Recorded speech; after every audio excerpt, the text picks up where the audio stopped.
د کابل ولایت د وثایقو اړوند شپږو امریتونو په شاوخوا 2 اونیو کې 140 نکاح خطونه، 230 زوجیت خطونه او 444 نور بېلابېل وثایق اجرا کړي دي. د کابل په مرافعه محکمه کې د دغه ولایت له اړوندو محاکمو څخه د ښې څارنې په موخه غونډه ترسره شوه. د میدان وردګ ولایت محاکمو په 2 اونیو کې د 120 دوسیو پر حل او فصل سربیره 190 وثیقې هم اجرا کړي دي.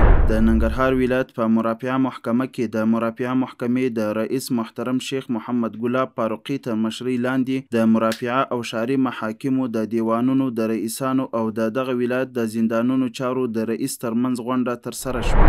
د پکتیا ولایت د مرافعه محکمې عمومي رئیس الحاج مفتي عبید الله خالد د دغه ولایت له اړوند قضاتو، مفتیانو، محررینو، اداري، نظامي او خدماتي کارکوونکو سره په خپل کاري دفتر کې لیدنه وکړه.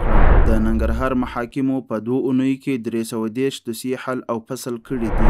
د سترې محکمې د محترم مقام او د قضایي تفتیش د عمومي رئیس محترم مفتي محمد ابراهیم جان ابوالحفاظ په هدایت د محترم مولوي عبدالولي محمود په مشرۍ د دغه ریاست یوه پلاوي چې محترم مولوي عبدالبصیر غزنوي او محترم مولوي جمعه ګل منصف یې غړیتوب درلود، د لغمان ولایت د محاکمو د تیرو فعالیتونو د څیړلو په موخه یاد ولایت ته سفر وکړ. د بلخ ولایت محاکمو د 2 اونیو په ترڅ کې د 114 دوسیو پر حل او فصل سربیره 80 بېلابېل وثایق هم اجرا کړي دي.